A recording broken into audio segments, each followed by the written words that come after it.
Hi అండి. Welcome back to my channel. అందరూ ఎలా ఉన్నారు? మేమైతే చాలా బాగున్నామండి. యాక్చువల్‌గా ఈరోజు నేను కృష్ణాష్టమి ప్రసాదం అని అటుకులతోటి ఇలా అటుకుల లడ్డు చేస్తున్నానండి. ఇదైతే చాలా బాగా వచ్చింది. అసలు తినడానికి చాలా సూపర్ టేస్టీగా కూడా ఉంది.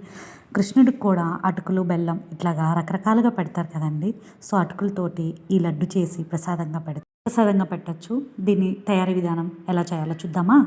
దీనికోసం అటుకుల్ని ఆయిల్ ఏమీ వేయకుండా బాగా వేయించాలండి. ఆ కలర్ మారాలి. ప్లస్ నోట్లో వేసుకుంటే బరుగు బరుగు మనాలి. అలా లేకపోతే లడ్డు అనేది మీకు క్రిస్పీగా రాదండి.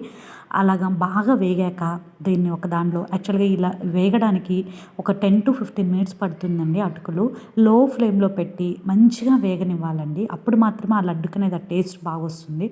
అటుకులు వేగకపోతే పచ్చి పచ్చిగా అట్లాగే ఉంటుంది. సో, అటుకులు వేగాక ఒక ప్లేట్‌లో పోసుకొని అలాగే కొంచెం కొబ్బరేసుకొని నేను ఒక గ్లాస్ అటుకులు తీసుకున్నాను. ఒక గ్లాస్ అటుకులకి ఆల్మోస్ట్ ఒక హాఫ్ కంటే కొంచెం తక్కువ వేసుకున్నానండి కొబ్బరి. కొబ్బరి కూడా వేసి పచ్చిదైనా కావచ్చు, ఎండుదైనా కావచ్చు. రెండిట్లో ఏదైనా కావచ్చు. వేయించుకోవాలి. కొబ్బరిని కూడా వేయించుకొని పక్కన పెట్టుకోండి. ఇలా అటుకులు చల్లారిపోయాక మిక్సీ వేసుకొని బరకగా వేసుకోండి. నున్నగా వేసుకుంటే మంచిగా అనిపించదు. అంటే రవ్వలాగా సుజీలాగా వేసుకొని ఒక బౌల్లోకి తీసుకోండి.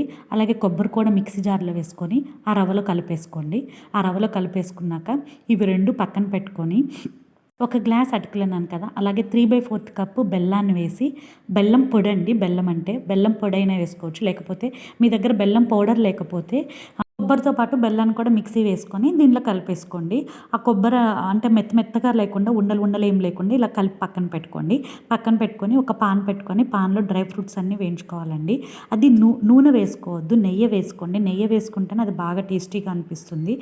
ఇలా నెయ్యి వేసుకొని బాగా వేడిగా ఉన్నదాన్ని ఆ రవ్వలో కలిపేసేయండి. అప్పుడు ఆ బెల్లం అనేది కొంచెం కరుగుతుంది. ప్లస్ ఈ నెయ్యి వేడి పడుతుంది కదా! సో, దానికైతే బాగా టేస్టీగా అనిపిస్తుందండి. ఆ నెయ్యంతా బాగా కలిపేలాగా ఇలాగా చూపించిన విధంగా బాగా కలబెట్టాలండి.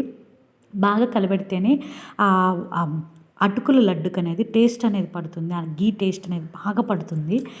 గ్యాస్ మీద మాత్రం పెట్టి కలుపుకోకండి. కిందకి దించాకే ఇలా కలుపుకోండి. ఆ తర్వాత కలుపుకుంటూ కొంచెం పాలు పోసుకుంటూ మళ్ళీ కలుపుకోండి. కొ పాలు కూడా గోరువెచ్చగా అంటే కాచి చల్లార్చిన పాలు కాకుండా కాచి గోరువెచ్చగా ఉన్న పాలు మాత్రమే కలుపుకోవాలండి. కలుపుకుంటూ మీకు వస్తుందా లేదా అని కొంచెం లడ్డు అనేది చేతులకి పట్టుకొని చూసారనుకోండి. రాలేదు అంటే కొంచెం పాలు మీ కన్సిస్టెన్సీకి తగ్గట్టుగా పాలు పోసుకుంటూ కలుపుకొని లడ్డులా ఉండలా చుట్టడానికి వస్తుందా లేదా చెక్ చేసుకుంటూ పాలు పోసుకుంటూ కలబెట్టుకోవాలండి. అలాగా ఒకసారి చేతులకి తీసుకొని చూసారు అంటే తెలిసిపోతుంది. ఒకవేళ రాలేదు అంటే మీరు ఇంకొంచెం పాలు పోసి కలిపెట్టుకోండి. ఇలా చేతులకు తీసుకొని వస్తుంది అంటే అంతే, ఇంకా ఉండలు కట్టేసుకోవచ్చు. చాలా సింపుల్‌గా ఈ అటుకుల ప్రసాదం అనేది రెడీ అయిపోతుంది. మీకు టైం ఉంటే ట్రై చేసి ఎలా వచ్చిందో నాతో కామెంట్ సెక్షన్‌లో షేర్ చేయండి.